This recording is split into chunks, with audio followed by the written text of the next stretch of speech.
What's up, nerd geeks and gamers alike?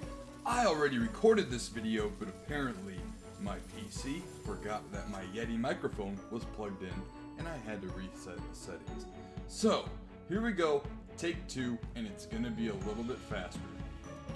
Today, I am going to be reviewing, or basically telling you guys about, Canto, the fantastical comic from IDW. Canto is a 6-issue run telling the story of the titular character, Canto, on a noble quest to save a significant other and his people. So this story, like I said, is brought to us by IDW Comics at $3.99 an issue. It is written by David Boer, art by Drew Zucker, colors by Vittorio Estone, or Estone, I don't know. Letters by Deron Bennett, and editor is David Mariotte. That's what I think, anyways. There we go. And what's neat about the series is every issue has variant covers. So this first one right here is actually the standard cover. I have the third run cover, so it's pretty neat. So the story opens up with a story or tale that Canto's people have told from generation, basically to generation, of a knight who started off his journey as a little boy, wasn't ready for it. He goes to save the princess that was stolen from his castle, or from the castle, and if he didn't do it, nobody was gonna do it, and he would never be the knight that he was born to be. This story, or this tale rather, plays parallel to what goes on with Canto, except there is no stolen princess. What Canto is on a quest for is actually to get the hearts rather of his people, because his people got their hearts taken out when they were born, and they were given clocks instead. Pretty crazy. So Canto and his people are slaves. They are owned by these slavers. You can see kind of like right there, kind of like Minotaur-looking dudes, but they stand on two legs. There's a couple of funny things here with Canto's people. Is they can't love. They're not allowed to love. They're not allowed to like care for people, and they're not allowed to have names. Canto is doing like all three of those actually. What is that? It's just a smudge in the wall. Anyways, so an incident happens where Canto is witness to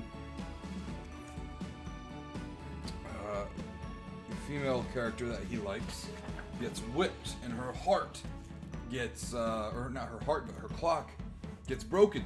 And so there's a tale, or a myth rather, that goes on that says something along the lines of all their hearts. See, there's a picture of clocks inside the gears. He says, "Take mine, give mine to her." Anyways, there's a tale that there might be all of their hearts, and he might be able to get all of them for them, and including her, to save her. You'll see this a lot. This is a conversation that goes between Canto and the female character, about her asking him to tell her the story that plays parallel to Canto. This is an epic shot of Canto preparing to leave and go on his journey, his epic voyage, if you will. Some little adverts here, but you'll see what I like about this comic run is there's really no junk. There's no ads in the middle of the story, and it doesn't break your immersion, and that's what I like. You know, I don't mind it like in my 90s X-Men comics. Ooh, there goes my phone. But it's just for nostalgic purposes, you know, like to see a Sega Saturn ad or something like that. Sega! But anyways, yeah, there's no fat. There's no fat in the middle of this, which is great. I love it. So, side note, with all those secondary and third, enough comic covers, it makes it great for collecting, because now you can go and get all those different variants and whatnot, which is cool. So all the covers are really neat. pretty fantastical, just like the story itself. Does a really good job of showing what's going down. Ooh, what's going down in the story. Without giving too much away, I don't want to spoil it because it is still a pretty fresh comic series. Without giving too much away, the story is great. You know, there's a lot of twists and turns towards the end, especially. If you were to get all 6 of the comics and like sit down and read them in one sitting, you could probably do it in like 45 minutes. To be completely honest, if you have a pretty decent reading aptitude. I'll say that there are some pages in the comic that are actually, or in the comics that are like, I believe in issue 2, it's just a full spread, 2 pages of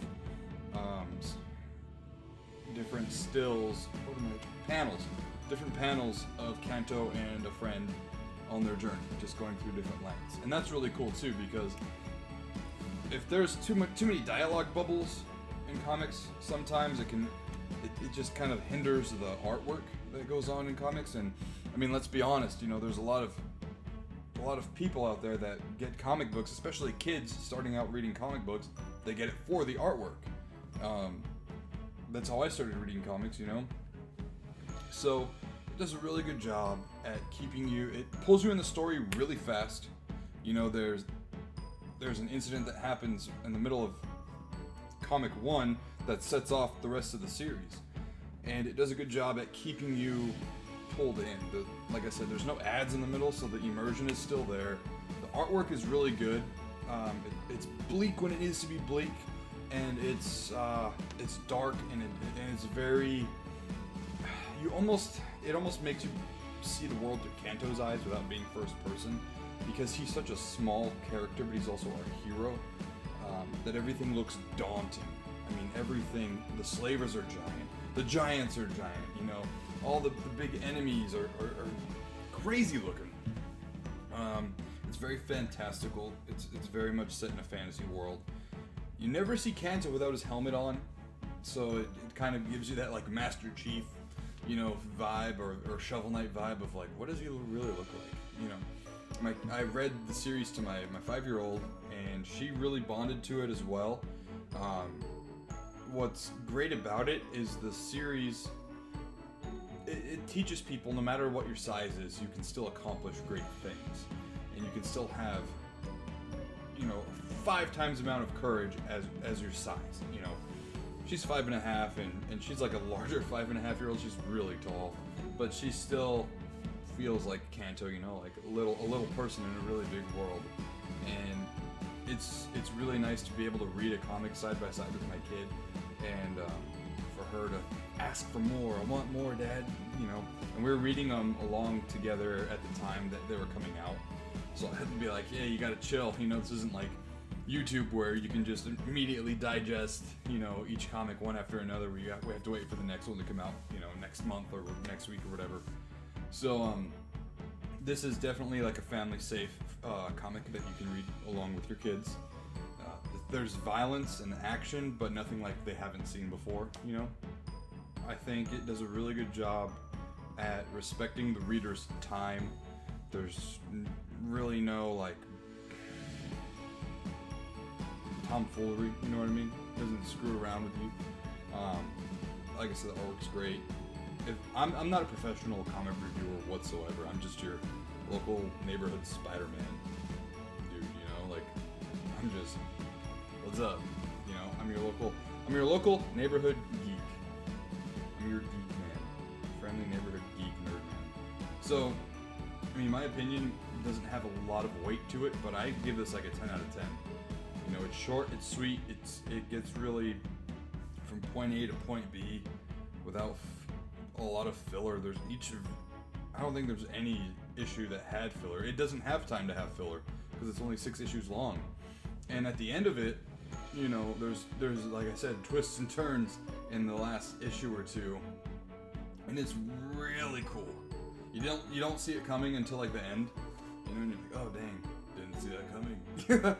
But what's more too is the story's going to continue, and there's going to be more Canto coming out later this year, sooner than later this year. There's no date, it just says, you know, more Canto 2020. So I'm excited to see what, oh my goodness, excuse me, what they've got in store for the next series. I don't know what it's going to be about. I do know it's coming out. I think I remember seeing like a subtitle, Canto. Can't remember. But anyways, congratulations to David Boer and the rest of the team. I think you guys did an amazing job on the series. I have to go out and collect all the different variations of the covers because that's just how I am. I'll put a link down below where you can get the comics. I mean, you could just go to idwcomics.com or maybe you know, check out your local comic store. They're all over the place. This is not a small deal whatsoever. This is a very well-known series. It just blew up, and I love it. I love it. There needs to be more like this. I would love to see I would love to see it turn into an animated version. That would be great. That would be awesome. Little figurines too. Dude, a Canto pop would be lit. Not even gonna lie, because he's kind of like shaped like one, you know. But anyways, guys, thanks for sticking around. Like I said, I recorded this video before, but my mic screwed up. I don't know what the hell happened. It's like I had to go back into my computer settings and, you know, make sure that my microphone was set up to be the main microphone. I don't know. But anyways, guys, let me know what you think. Leave some comments down below if you've heard of the comic, if you're gonna pick it up yourself. Yeah, really, that's about it. I love it. 10 out of 10. Can't wait to see more Canto coming our way in 2020. Alright, guys. Thank you very much. Stay nerdy.